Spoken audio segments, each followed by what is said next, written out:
So.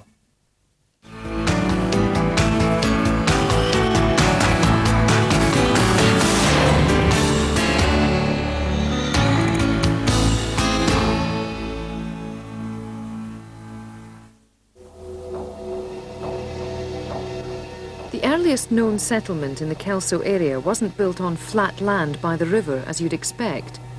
It was built on top of one of the highest hills, hundreds of feet above the trees and bogs of the lowlands, and the only safe place to stay in what were very violent times.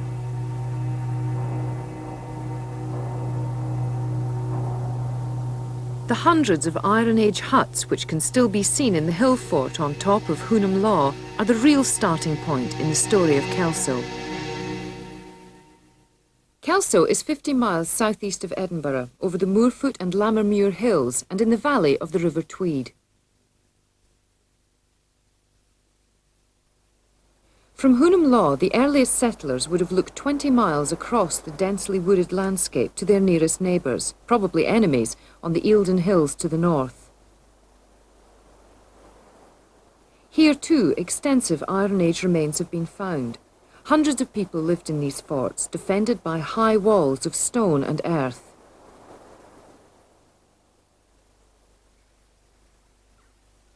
These people didn't just hunt and gather food as their nomadic ancestors had done. Above the tree line grazed the tribe's livestock, probably cattle. These slopes near Earlston still support livestock today. And lower down again, the Iron Age people cut terraces out of the hillside where crops could be grown. Here there's shelter from the wind, better soil, and it's better watered. Land at this height is still cultivated today, although the soil is thin compared with the lower, more fertile ground covered by trees in Iron Age times. Later peoples found better ways of living, down the narrow valleys and in the flatlands where the field patterns on the map still suggest Anglo-Saxon cultivation methods.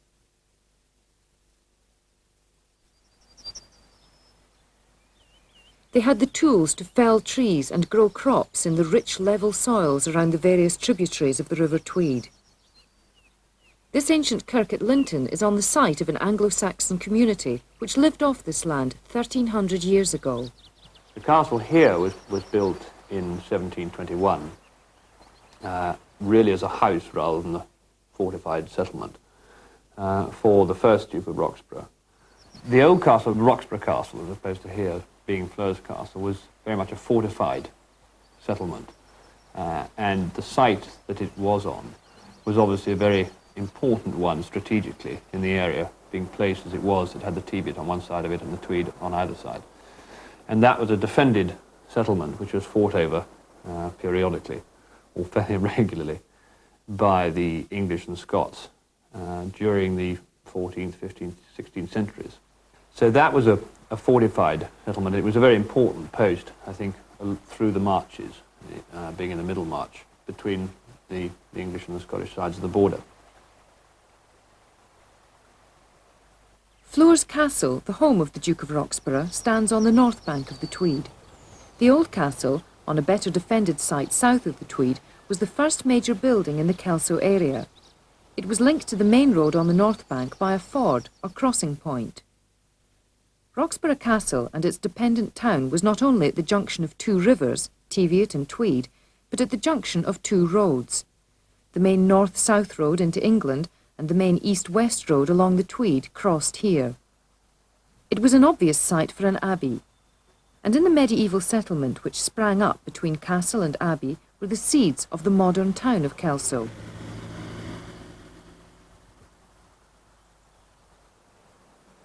Between these two poles, abbey and castle, a linear development grew, stretching down the north bank of the Tweed and incorporating the village of Wester Kelso.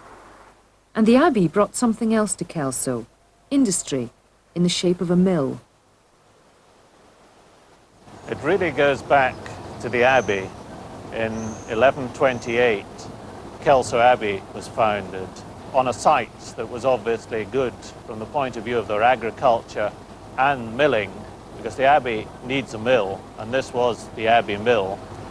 Water was power in those days, and the mill dam at Kelso was a vast undertaking, producing much more power than the surrounding mills. We are here because of history and the water source, which was the power source, which was all important to milling and turning the millstones.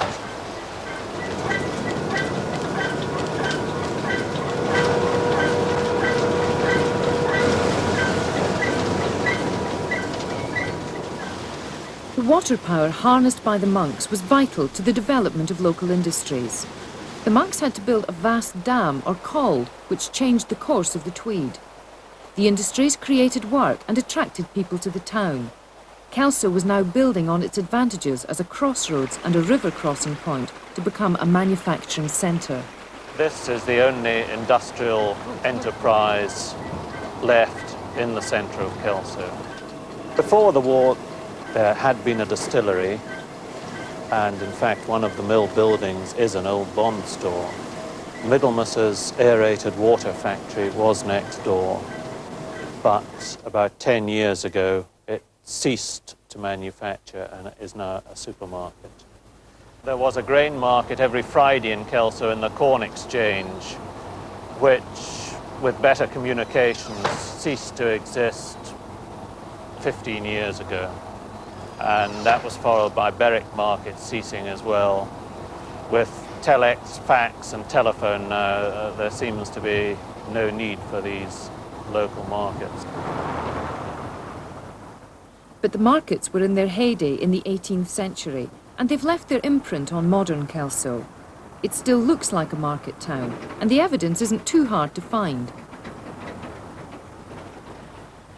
The modern square is little different from the marketplace it once was. The bull ring used at cattle fairs is still here, now at the side of a road. Farm labour, horses and sheep, linen and animal skins were all exchanged here in a busy year-round calendar of fairs and markets, which were the wheels of the local economy. Running into the square, according to the first statistical account of 1793, were 4 long streets and 2 considerable lanes. Their names indicate the reasons they came into being.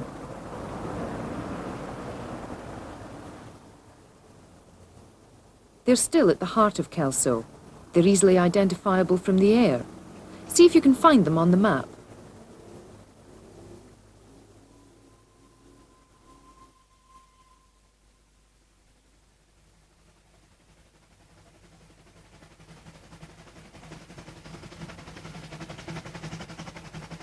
In the 19th century, technological advance in the form of the railway was to have a dramatic effect on the shape of Kelso.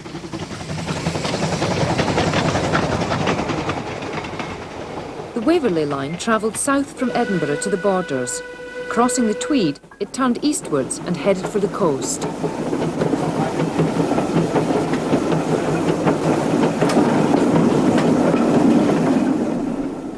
So when it came to Kelso, it was already south of the river outside the town and passing through the small settlement of Maxwell Hugh.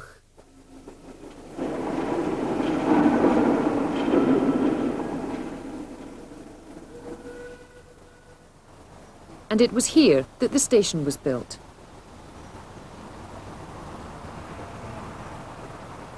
Kelso Station is no longer standing, but in the 19th century it acted as a nucleus for industrial activity such as a coal depot, a slaughterhouse and a foundry.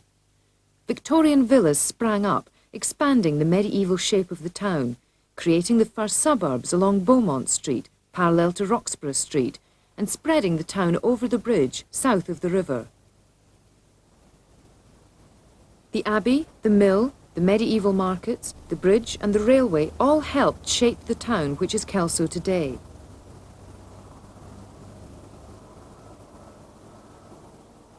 Looking at the town and at maps of the town, we can see how.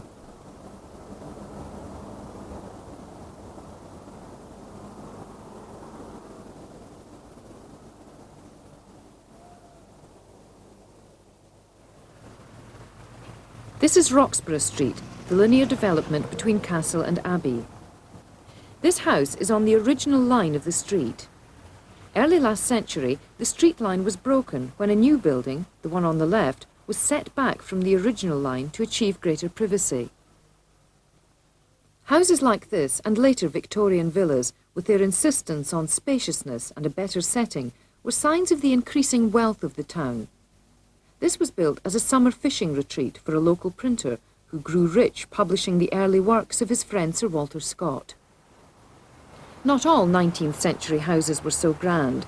Victoria Place is a terrace squeezed into a small plot of land facing, yes, Albert Place.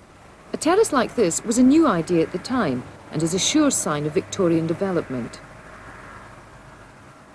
Details like the chimney pots, boot scrapers, the use of red brick and cast iron all suggest the period. These would be built for craftsmen or industrial workers and their families and are commonplace in towns throughout Britain.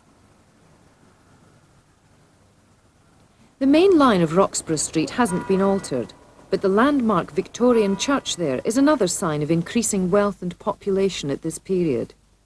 This plan shows the Victorian Beaumont Street villas, with terraces off, spreading behind the medieval line of Roxburgh Street. At a later period, the rugby ground, once on the outskirts, was swallowed up by the town. These council houses of the 1930s and 40s were planned in crescents, circles and cul-de-sacs. Originally, they had a fashionable cottagey look, though this is often lost in modernisation. And provision was made for good-sized gardens. All these features can be seen on the plan.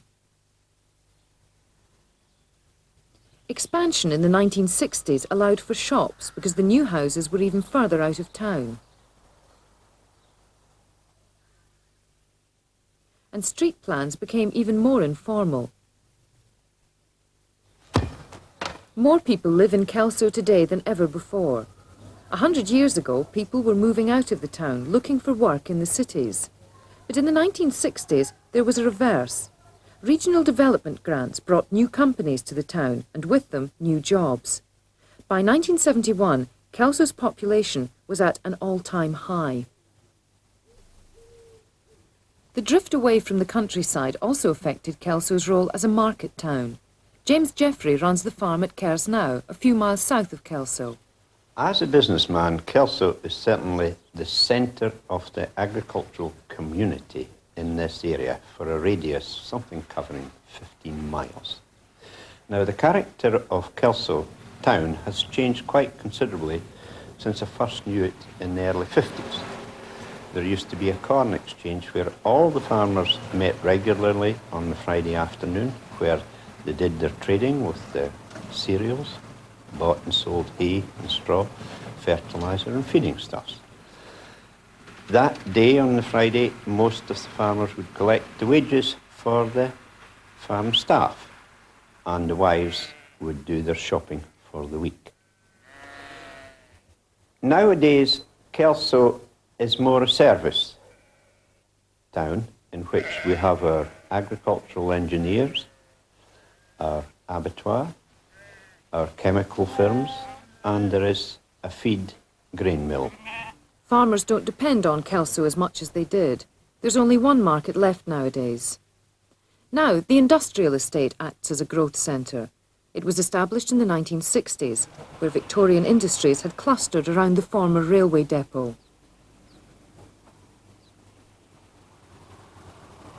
New companies attracted by grants and existing ones trying to escape from the town centre relocated south of the river, across the narrow early 19th century bridge. When the town council originally set up these sites here, they set them up on the south side of the river, which was nice. It took them away from the town, from the living areas. But unfortunately, there's only one river crossing in Kelso, and that's Kelso Bridge. The only other crossings are 10 miles on either side of it. So if that bridge collapses, and bridges do collapse, they do close down, then we would have a major problem, a major disaster, in fact, for us here. We'd have to bus our people 20 miles from Kelso to get them to here, and that would be both costly and time-consuming. We have 150 employees, and 140 plus of them live in Kelso, on the other side of the river. So if the river's not bridged, we're in trouble, and we would be in trouble with Kelso Bridge going down. Neve came here in 1970 simply because there were grants available. It was a development area, at a development area status, and we got 100% grant for buildings and for equipment. The other reason it came was the labour. There was a large pool of labour available, which was untainted with any industrial problems. We then found when we came here that the people here have very dexterous fingers. It may come from the woolen industry, I don't know, but we find in using small components and small electronic parts, being dexterous, of course, is very important and very helpful, and that was a bonus. So the growth of the town and its success in attracting light industry have brought problems as well as benefits. Kelso must solve these problems if it's to keep jobs for its inhabitants and maintain the high quality of the environment in which they live. The dependence on a single bridge and the traffic congestion in the town's narrow streets threaten the local economy and the local environment. The people whose job it is to solve these problems are the planners. The other problem, of course, that we have in the town is transport, traffic and transport. All the traffic literally coming over the bridge goes through the square. The old Kelso Working Party identified the need for a new bridge. A site has been identified. There's been a competition held for a design for a new bridge, which has now been completed.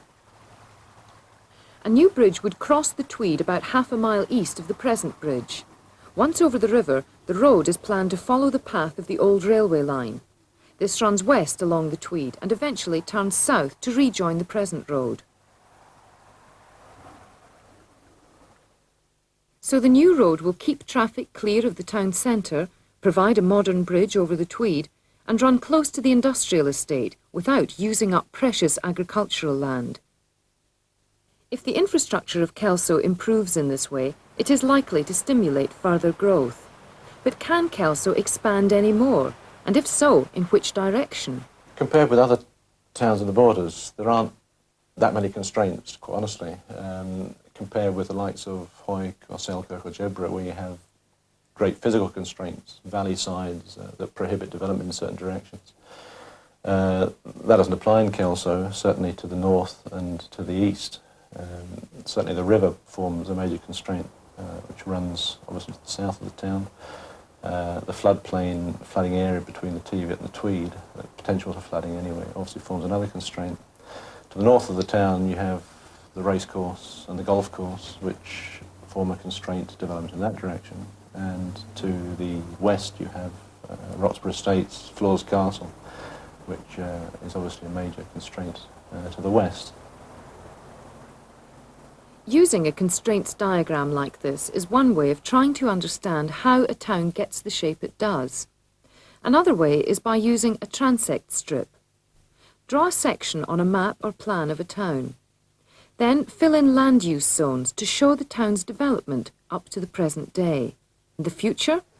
I think we see Kelso continuing its existing role as a market town for a wide agricultural hinterland. It's had that role since the beginning of time almost, and I don't really see that changing, certainly over the next 10, 15 years, which is the lifetime of the local plan that I'm involved in at the moment. But then time doesn't stop. Information on 08